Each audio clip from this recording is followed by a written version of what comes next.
What should have been a quiet holiday weekend turned into a terrifying ordeal as a string of murders swept across multiple states in the U.S. The killers moved from one state to another, leaving authorities scrambling to stop them. The FBI, working closely with local law enforcement, launched an urgent investigation, racing against time to prevent further bloodshed. In a small town in Ohio, two individuals, a teenage boy and an elderly woman, vanished without a trace. The disappearances occurred just hours apart, prompting investigators to suspect a connection, though the nature of that link remained uncertain. My name is Jim Karlstrom, former head of the FBI field office in New York. A trail of stolen vehicles and violent crime spanning 7 states led our team to 2 ruthless serial killers. The key to stopping them lay in predicting their next move. August 29, 1994, Port Washington, Ohio. As summer wound down in the peaceful town of Port Washington, most residents enjoyed the last warm days of the season. The community was made up of wide-spaced country homes, where neighbors knew one another and crime was almost unheard of. Among them was 79-year-old Ruth Loader, a widow who lived alone but remained close to her family, who frequently checked in on her, especially since she was battling cancer.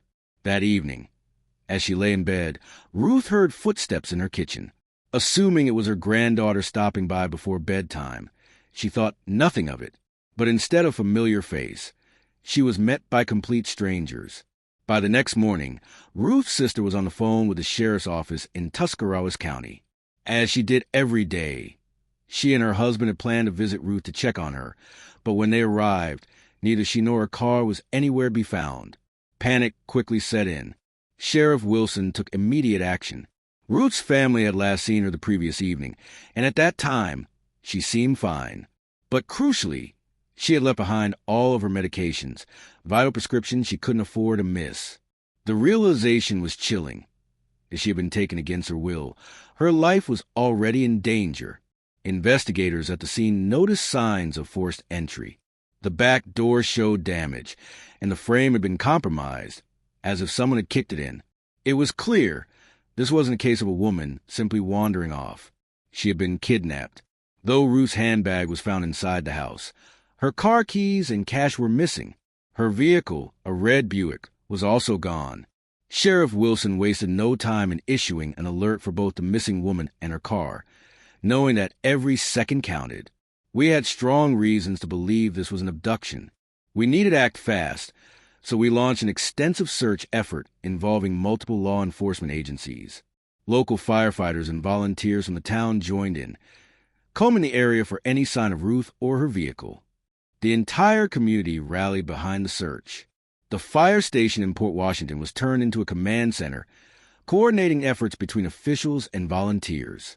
Time was not on their side. Without her medication, Ruth's health would rapidly decline. The pressure was immense. They had to find her before it was too late. Residents, deeply concerned for the well-being of the well-loved widow, did everything in their power to assist. Mounted patrols were deployed to cover difficult terrain, while police and neighbors scoured nearby woods and fields. Bloodhounds were brought in from a neighboring county, and the Ohio State Highway Patrol dispatched an aircraft to survey the roads from above. Yet, despite the widespread search efforts, Ruth Loader and her car seemed to have vanished without a trace. Meanwhile, in town, local businesses organized donation drives to help support the search operations. Flyers with Ruth's face and information were distributed across neighboring communities, broadening the search radius. Then, a breakthrough.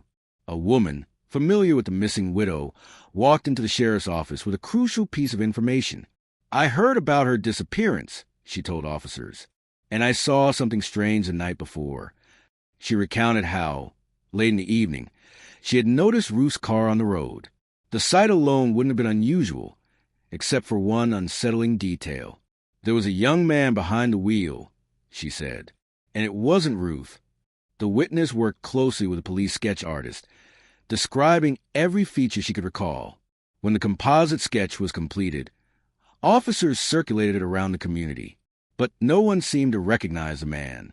The once tranquil town of Port Washington was now gripped with fear. The thought that a dangerous stranger had entered their community, mistaken one of their own, and disappear without a trace was enough to shake even the most steadfast residents. Desperate for leads, investigators entered Ruth's case into the National Crime Database, granting over 57,000 law enforcement agencies across the country access to the details of her disappearance. Then, just as authorities began to fear they were running out of time, another shocking call came in. This time, it was about a missing teenager. As the investigation into Ruth Loder's disappearance intensified, another alarming report reached the sheriff's office. A distressed couple from Newcomers Town, a small town just 5 kilometers from Ruth's home, reported that their 16-year-old son, Eric Elliott, had gone missing. He hadn't been seen or heard from in days. "Are you certain?" the deputy asked, trying to establish the timeline. "Yes," the father responded anxiously. "We haven't been able to reach him, and his employer says he hasn't shown up for work." Adding to their concern, the teenager's .22 caliber rifle was also missing. Investigators took note of the eerie coincidence: an elderly woman and a teenage boy disappearing within the same county, just hours apart. It was an unsettling puzzle. Were the two cases connected? Sheriff Wilson and his team continued their relentless efforts to track down Ruth and Eric. But 36 hours after the widow's abduction, the case took an unexpected turn. A call came in from nearly 1,000 kilometers away. In Fulton, Missouri, authorities there had discovered an abandoned red Buick in a muddy field. When Missouri officers ran the vehicle's plates, the results were chilling. It was Ruth Loder's car. The farmer who owned the land had not seen anyone near the vehicle, but its doors were unlocked and the keys were missing. Inside, officers found a few discarded items: a green plastic bottle and a crumpled sandwich wrapper from a grocery store in Ohio. Missouri law enforcement quickly realized they were dealing with something bigger than a routine stolen car. Given that the vehicle had been taken across state lines, the FBI was called in to assist. Lieutenant Timothy Daimler, from the Callaway County Sheriff's Office, oversaw the investigation. His first priority was to check the car's trunk, though he dreaded what they might find inside. The vehicle belonged to a missing woman from Ohio. Given the circumstances, we feared the worst. There was a strong possibility her body was in the trunk. The officers proceeded with caution, calling in a forensic technician to ensure no evidence was disturbed. When they finally pried open the trunk, it was empty. Relief was short-lived, though. After 3 long days with no sign of Ruth, hope of finding her alive was rapidly fading. Recognizing the gravity of the situation, the FBI dispatched an evidence recovery team from Kansas on September 1st. Agents worked alongside Missouri law enforcement, scouring the car for forensic clues. They lifted fingerprints from the interior and collected hair samples, running them through national databases in search of a match. Nothing. Meanwhile, Sheriff Wilson prepared to travel to Missouri himself, carrying with him a crucial piece of information: Eric Elliott's photograph. "We still didn't know whether Eric's disappearance was connected to Ruth's case," Wilson later recalled. "But I had a strong gut feeling that bringing his photo might be important." The trip proved worthwhile. While Missouri officers didn't recognize Eric's face, they did identify something else: the sandwich wrapper found in Ruth's car. It came from a local store not far from her home in Ohio. Ruth's son-in-law confirmed that she was a meticulous person, never leaving trash in her car. This suggested that someone else had been inside the vehicle, possibly Eric. Authorities now had a new lead. They took Eric's photo and began showing it around Kingdom City, Missouri, a truck stop hub near the highway. It didn't take long before someone recognized him.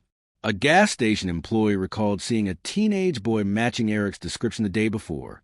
But there was a problem.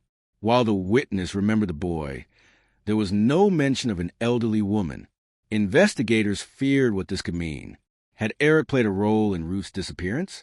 Or worse, was Ruth already dead? With renewed urgency, officers began checking every major highway leading out of Missouri. At last, their efforts paid off. A man working at a rest stop along Interstate 70 came forward, stating he had seen Eric the previous day. But again, there was no sign of Ruth. That was when law enforcement made a critical decision. Eric Elliott, the missing 16-year-old, was no longer just a person of interest. He was now their prime suspect. As the search for Eric Elliott and Ruth Loder intensified, law enforcement in Missouri expanded their investigation, canvassing the area where Ruth's abandoned car had been found. The situation took a horrifying turn when a deputy knocked on the door of a house near the muddy field. The home belonged to an elderly couple, William and Flossie Brewer. The officer noted their car was missing, but otherwise, the property seemed undisturbed. However, no one answered the door. Thinking the couple was simply out, the deputy left. Hours later, another distressing call came in. 2 bodies had been discovered inside the Brewer home. Detectives from the sheriff's office arrived at the scene to find an unsettling crime scene in the basement. William Brewer, 86, and his 74-year-old wife Flossie had been bound with telephone cords and shot multiple times in the head. Their bodies were positioned close to the doorway, their hands tied behind their backs. Their loyal dog sat beside them, refusing to leave their side. The coroner's report confirmed their brutal execution. Each had suffered 3 close-range gunshots from a .22 caliber firearm. As investigators examined the scene, one thing became clear. The attack had been swift and methodical. Unlike Ruth's home, there were no signs of forced entry at the Brewer residence. The cellar door, covered in cobwebs, hadn't been used in ages. Whoever had killed the couple had likely walked right through the front door. Adding to the growing list of stolen vehicles, the Brewers' car, an Oldsmobile, was missing, along with several firearms from their home. The information was immediately entered into the National Crime Database. Authorities continued combing the house for evidence. Near the entrance, they discovered 2 distinct shoe prints, one from a tennis shoe and the other from a heavy hiking boot. That was when the pieces of the puzzle started coming together. Ruth Loder's disappearance, Eric Elliott's vanishing act, and now a double homicide were all connected. The only question left was how. We were beginning to realize this wasn't just one troubled teenager on the run, Lieutenant Daimler later explained. There was someone else involved, and that meant the killings might not be over. September 2nd, 1994, 6 days missing. Nearly a week had passed since Ruth Loder was taken from her home in Ohio. Her family, desperate for answers, clung to the hope that she might still be alive. But law enforcement had little optimism left. Based on the patterns emerging, agents believed Ruth had met the same fate as the Brewers. The next step was figuring out who had helped Eric Elliott commit these crimes, and more urgently, where they were heading next. It didn't take long before an answer emerged. One of Eric's friends came forward, providing investigators with a crucial lead. Over the past few weeks, Eric had become inseparable from a 22-year-old ex-convict named Lewis Gilbert. According to the friend, the two had bonded over their shared desire to escape small-town life. Eric always talked about leaving, the friend recalled. He said he wanted to go find his real mom in California. And Gilbert, well, he just wanted to start over somewhere else. But what began as a fantasy quickly spiraled into something much darker. Gilbert, fresh out of prison, had an extensive criminal record, mostly for burglary and theft. He had even served time for child abuse. Authorities now had a clearer picture of what was happening. Eric Elliott, a troubled teenager, had fallen under the influence of a hardened criminal, and together, they had embarked on a violent cross-country crime spree. FBI agents wasted no time obtaining arrest warrants for both men, charging them with kidnapping, auto theft, and murder. The only problem?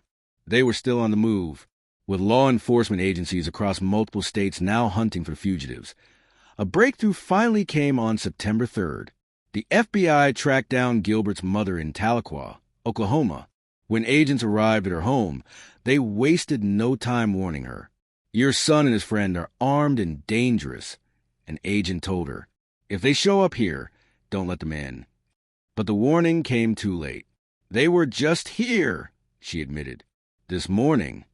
She explained that Gilbert and Eric had arrived at her house the night before, claiming the Oldsmobile they were driving belonged to a friend.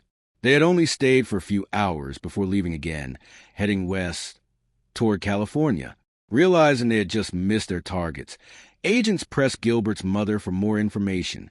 She described what the fugitives had been wearing and provided addresses for other relatives they might visit along the way. The FBI was now locked in a race against time. With every day that passed, Gilbert and Eric grew more desperate and more dangerous. And law enforcement knew one thing for certain, that if they weren't caught soon, they would kill again. By September 4th, 1994, the nationwide manhunt for Lewis Gilbert and Eric Elliott had stretched into its 7th day. The fugitives, now officially wanted for multiple murders, were believed to be heading west in a stolen vehicle. Despite a relentless search effort, they always seemed to be one step ahead of law enforcement. That same morning, a call came into the Oklahoma City Police Department.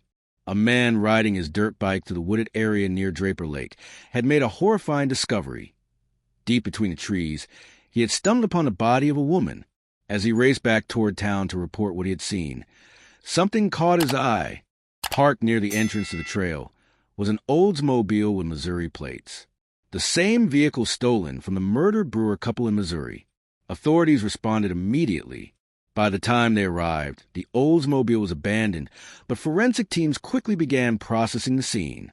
The victim was identified as 30-year-old Roxy Rudel, an employee at a nearby marina. She had been shot with a .22 caliber firearm, the same type of weapon used in the Brewer murders. The evidence was overwhelming. Gilbert and Elliott had struck again.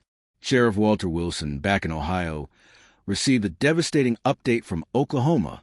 They had the stolen car, another dead body, and still no sign of Ruth Loder, he recalled. At that point, we knew they wouldn't stop. They were going to keep killing. As forensic investigators combed through the Oldsmobile, they found a few key pieces of evidence. Several unused .22 caliber bullets, a pawn shop receipt from Oklahoma City, fingerprints belonging to both fugitives. Tracking down the pawn shop was a top priority.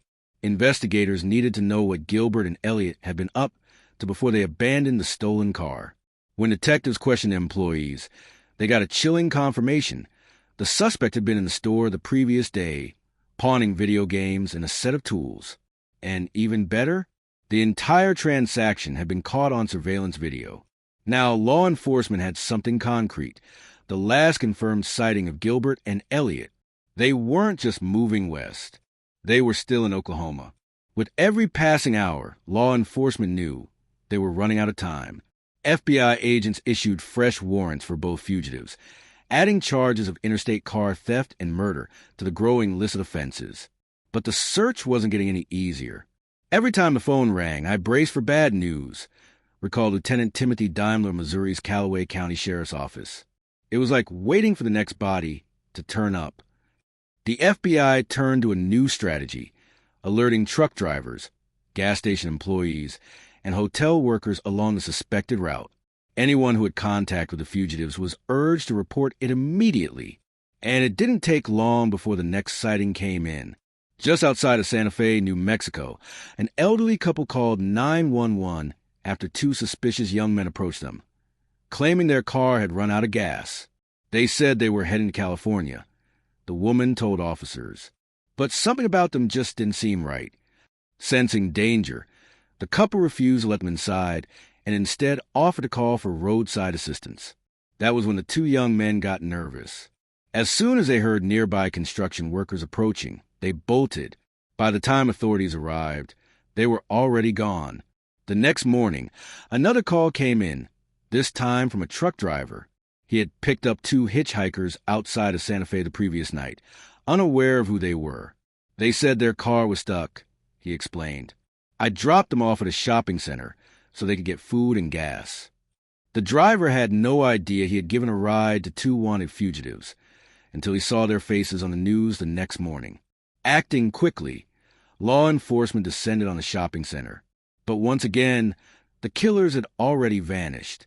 They were moving fast, an FBI agent later said. And worse, they knew we were closing in. Authorities realized something critical. Gilbert and Elliott had been seen hitchhiking, meaning their stolen vehicle was no longer working. That left only one option. They would need to steal another one. And when that happened, someone else was going to die. By September 5th, 1994, the brutal crime spree had stretched into its 8th day. Law enforcement across multiple states was on high alert, knowing that at any moment, the fugitives could strike again. Authorities believed Lewis Gilbert and Eric Elliott were still in New Mexico, heading west. Their pattern was clear. Every time they needed a new vehicle, they left a body behind. Law enforcement feared they were already hunting for their next victim. State and federal authorities ramped up their efforts, warning residents in the western states about the dangerous fugitives. Agent Daniel Becker of the New Mexico State Police was particularly worried. We knew they'd eventually surface, but New Mexico is vast. There are stretches of desert where you could disappear for days. We had to find them before they got another car and another victim. While Becker worked to coordinate efforts across the region, the two fugitives were making their next move. Around 24 kilometers south of Santa Fe, Gilbert and Elliott spotted an isolated house with an elderly couple inside, claiming they had run out of gas. They approached and asked for help. The couple, hesitant but kind-hearted, considered offering assistance until the woman noticed something unsettling. Neither of the young men had any bags or belongings with them. They were clearly on the move, but they had no luggage. Her instinct screamed that something was off. Suddenly, the sound of a construction crew working nearby caught their attention. Gilbert and Elliott exchanged glances.